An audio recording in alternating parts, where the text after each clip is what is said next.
সাব্বির রহমান রুম্মন, মোসাদ্দেক হোসেন সৈকত। দারুণ সম্ভাবনা নিয়ে যে দুই ক্রিকেটারের বাংলাদেশ ক্রিকেটে আগমন ঘটেছিল, খেলায় হারিয়ে যাওয়া প্রতিভাও এই দুই ক্রিকেটার। মোসাদ্দেক নিজেকে আন্ডাররেটেড মনে করতেই পারেন, গুটি কয়েক ভক্ত মিললেও দর্শক মহলে খুব বেশি গ্রহণযোগ্যতা পাননি। ক্রিকেটীয় গ্ল্যামারে বড় ফ্যানবেজও তৈরি হয়নি। অন্যদিকে সাব্বির রুম্মন নিজের স্টাইলিশ ব্যাটিং শৈলীতে দর্শকদের মনে দাগ কেটেছিলেন। সেরা সময়ে বাংলার বিরাট উপাধিতেও সাব্বিরকে ভূষিত করেছিলেন অনেকেই। এদেশে টেস্ট খেলতে এসে অজি নাথান লায়নও সাব্বিরকে বিরাটের সাথেই তুলনা করেছিলেন। সেই সাব্বির বছর কয়েকের ব্যবধানে কোথায় যেন হারিয়ে গেলেন। সবশেষ বিপিএলেও দল পাননি, এমনকি নিজের বিভাগীয় দলেও সুযোগ মিলে না। কিন্তু কেন? ভাই, এটা হচ্ছে আগে তাদের কোচ ম্যানেজমেন্ট ওদেরকে চাইতে হবে আমাদের কাছে যে এই প্লেয়ার আমরা চাই।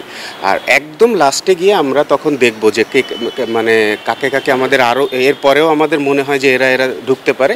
টিমটার ডিভিশনাল টিমগুলোর প্রক্রিয়া হচ্ছে এইটা।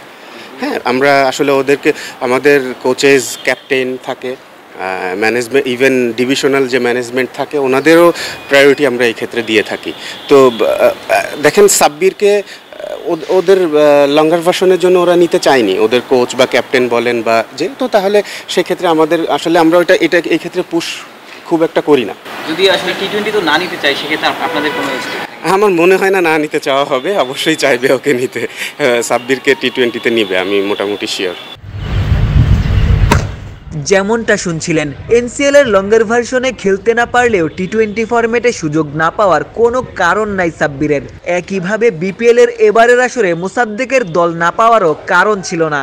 আলোচনায় না থাকা সাব্বির যদিও ঢাকা ক্যাপিটালসে সুযোগ পেয়েছেন, বিপিএল এ সুযোগ না মিললেও মোসাদ্দেকও সুযোগ পাচ্ছেন নিজেকে প্রমাণের। আসন্ন এনসিএল টি-20 হতে পারে উপেক্ষিত ক্রিকেটারদের সামর্থ্য প্রমাণের বড় মঞ্চ, যেখানে সুযোগ মিলছে সবারই। এতগুলো নাম তো বলা মুশকিল।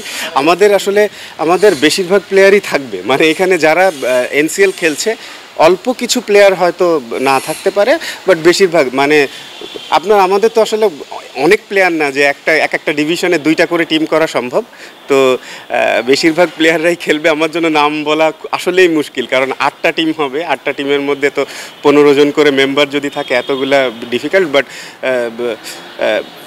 এখানে স্পেশালি আমাদের ইয়াং প্লেয়ার যারা আছে তাদেরকে দেখার একটা ব্যবস্থা করা হচ্ছে। আর রাজ্জাক মনে করেন, এনসিএলকে প্রাধান্য দিলেই ক্রিকেটাররা সঠিক ট্র্যাকে ফিরবেন, লম্বা সময়ের জন্য জাতীয় দলে সার্ভিস দিতে পারবেন। হারিয়ে যাওয়া তারা না হয়ে বাংলার ক্রিকেট আকাশে সাব্বির, মোসাদ্দেকরা এখনও ধ্রুবতারা হয়ে আলো ছড়াতে পারেন।